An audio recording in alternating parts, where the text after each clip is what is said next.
La confiance pour moi, c'est ne pas s'excuser pour la façon dont vous gérez votre vie. Juste être capable de prendre des décisions et de s'y tenir sans se soucier de ce qu'on pourrait penser de vous.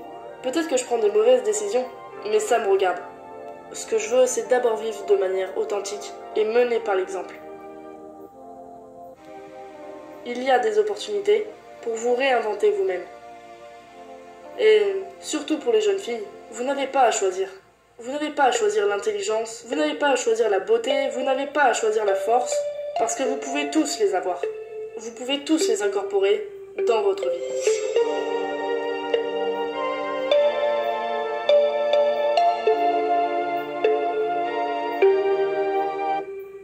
J'ai eu peur cette année lorsque j'étais blessée, et... Comme ne pas pouvoir revenir ou... Exactement. Je vais être parfaitement honnête avec vous. Je lutte toujours avec ça aujourd'hui. Et quand vous êtes blessé, vous perdez cette confiance en tant qu'athlète. Chaque fois que vous êtes renversé de votre piédestal, ou simplement de votre chemin, et que vous êtes obligé de vous remettre en question, et de vous demander, entre guillemets, comment vous allez revenir là où vous étiez, c'est vraiment quelque chose que vous devez surmonter. Vous devez confronter et traverser les doutes que vous pouvez rencontrer. Et je pense que, pour moi, la peur me permet de me recadrer, et de penser que, même si je ne devais pas revenir là où j'étais, cela contribue à faire de moi une meilleure personne pour l'avenir, tout en continuant à saisir les nouvelles opportunités. À partir de quand avez-vous développé cette notion selon laquelle la peur est un guide? Et comment l'utilisez-vous maintenant à travers ce que vous traversez? C'est intéressant parce qu'en fait, littéralement pendant toute mon enfance, je n'étais pas du tout une preneuse de risque. Et je ne me considère toujours pas à ce jour comme une preneuse de risque.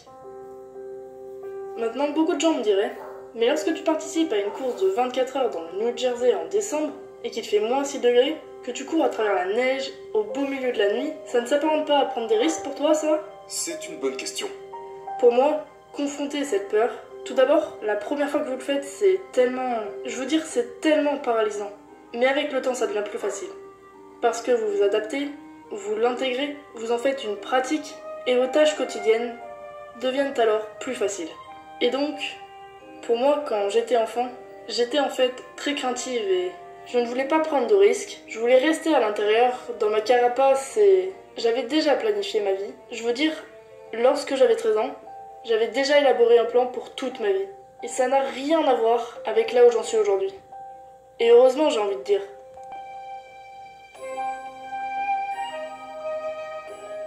Je pense que c'est à travers les expériences qui m'ont le plus mise au défi, et au fait de m'être dressée devant elles, d'avoir embrassé la peur, accepté la douleur, que j'en suis arrivée là aujourd'hui.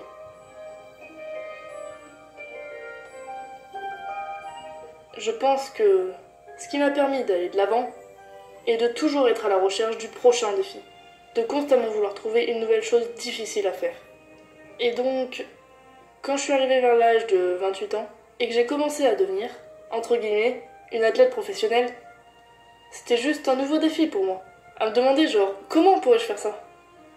Et donc, tout ce que je pouvais rencontrer, n'importe quel défi qui me faisait peur, était précisément ce qui me poussait à aller chercher cette nouvelle limite.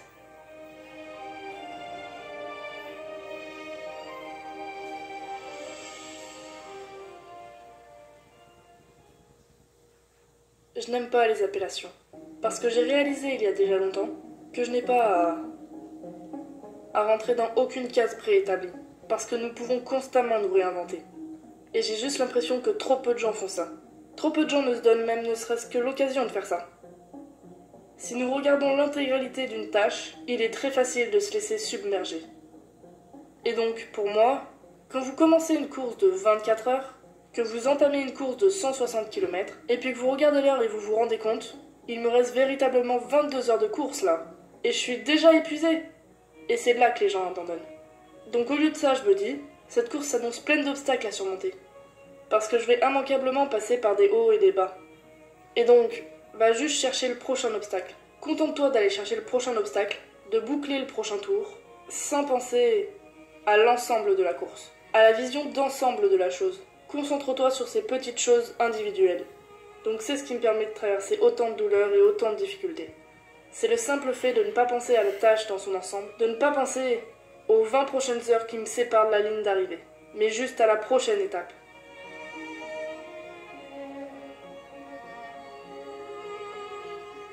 avez-vous une certaine manière d'aborder la douleur? Du genre, je vais traverser cette douleur ou comment conceptualisez-vous la douleur? Je me suis lié d'amitié avec la douleur.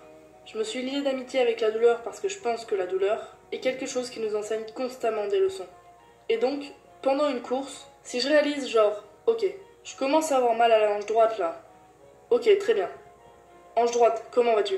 Et je commence littéralement à parler à mon corps et puis ensuite, je continue d'aller de l'avant dans ce processus et je me rends compte un peu plus tard que ça évolue. Il y a eu des moments où je commençais à peine une course de 24 heures et je commençais déjà à prendre une crampe au mollet. Alors tu te dis, mais comment je vais tenir pendant 24 heures? Sauf que 15 km plus tard, c'était passé. Prête à m'attaquer au prochain défi.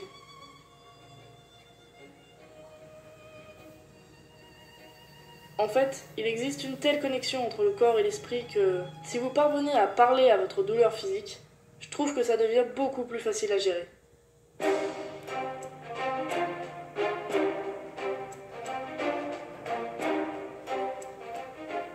Pensez-vous que la force mentale peut être cultivée? Je le pense, oui, absolument. Par quel processus? Pour moi, ça passe par le fait de faire des choses difficiles et d'oublier les solutions de facilité. Je pense que, déjà, ces choses difficiles sont différentes pour chacun. Parce qu'on en revient à cette notion de peur. Et à partir du moment où quelque chose vous fait peur, c'est une chose difficile pour vous. Par exemple, j'ai réalisé très tôt quand j'essayais de devenir avocate, j'avais toujours cette idée que je voulais être procureur sur scène et des choses comme ça, mais j'ai réalisé, je ne parle pas très bien en public. Et c'était un blocage pour moi. C'était horrible. Pourtant, je vous ai vu parler en public et vous vous débrouillez très très bien. Parce que c'est une des choses que j'ai développées. C'est une des choses que j'ai choisi de pratiquer. Et donc, je pense que c'est à travers ces choses difficiles que vous cultivez votre force mentale. Et les gens disent, ok, mais comment puis-je en faire une habitude? Ou comment puis-je cultiver la force mentale? Et la réponse passe par ce que vous faites. C'est en adoptant des habitudes, sans considérer l'option de ne pas les suivre. Vous choisissez quelque chose, vous l'incorporez dans votre routine, qu'il s'agisse de vous lever 30 minutes plus tôt tous les jours, pour pouvoir passer la porte de chez vous et aller courir, sans même vous laisser le temps d'y réfléchir. Vous ne vous donnez pas la possibilité de ne pas le faire. Parlez-nous du fait de s'entraîner dans des conditions non idéales. Parce que c'est une des tactiques que vous utilisez, n'est-ce pas? Oui, c'est vrai. Donc, par exemple, quand il pleut, allez courir. Beaucoup de gens, s'il pleut, s'il neige, ils disent « Je vais monter sur le tapis roulant aujourd'hui ». Pourquoi? Vous savez, c'est facile, c'est ennuyeux. Mais si vous... Par exemple, j'aime courir quand il fait froid, quand il fait sombre, et... Parce que vous savez qu'en le faisant, vous deviendrez plus forte. C'est pour ça que vous aimez ça. Eh bien, il y a aussi ce côté où je me sens plus vivante. J'aime être en pleine nature, donc je me sens plus vivante. Mais je pense aussi que, oui, ça vous force à traverser des choses difficiles dans des conditions non idéales qui vous aident indirectement à cultiver la résilience. La résilience est un mot assez étrange parce qu'il implique tellement de choses différentes. Mais je pense avant tout que s'entraîner dans des conditions non idéales vous permet de cultiver votre volonté, votre dynamisme et surtout votre discipline.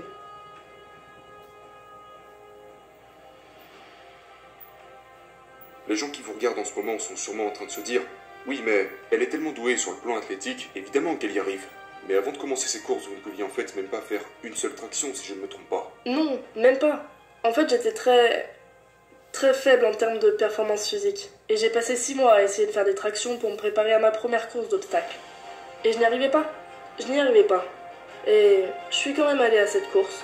J'ai échoué sur tous les obstacles parce que je n'avais aucune force et j'ai adoré ça. Parce que pour moi, je me retrouvais avec ce nouveau défi en face de moi. J'étais comme... Je suis vraiment mauvaise à ça. Essayons de devenir meilleurs.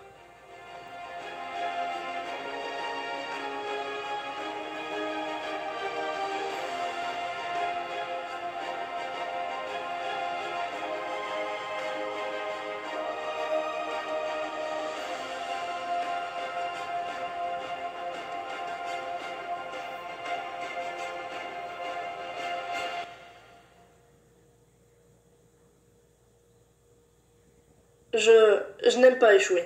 Personne n'aime échouer. Et donc, c'est devenu une sorte de défi que je voulais absolument surmonter. C'est une des choses dans lesquelles j'ai échoué, donc ça sera ma prochaine étape à franchir.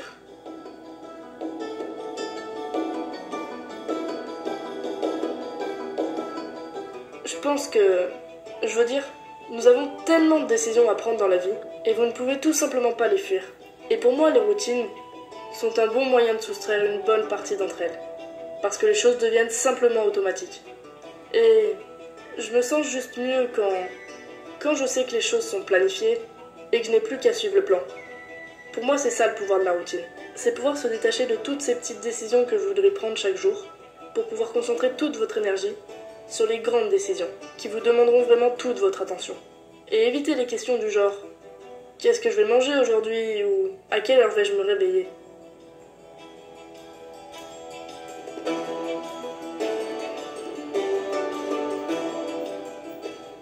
Que diriez-vous à une jeune fille qui a du mal à se sentir à sa place? Je sais ce que ça fait que d'être une adolescente qui ne sait pas trop où elle va. Je me souviens à quel point c'était difficile pour moi à cet âge. Et maintenant, avec les réseaux sociaux, c'est juste... ça me dépasse complètement. Mais... je pense que, en particulier pour les jeunes filles, je vous dirais... ne vous limitez pas vous-même. Ne vous étiquetez pas vous-même.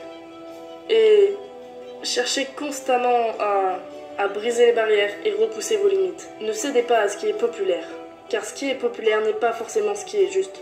Donc, mettez-vous au défi physiquement, mettez-vous au défi mentalement, et, vous savez, cherchez à briser ces barrières.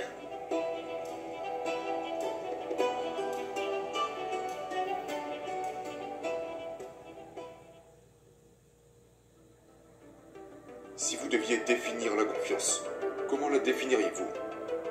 La confiance pour moi, c'est ne pas s'excuser pour la façon dont vous gérez votre vie. Juste être capable de prendre des décisions et de s'y tenir sans se soucier de ce qu'on pourrait penser de vous.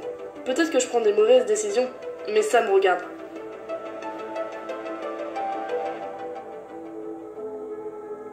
Ce que vous voulez avoir sur le monde.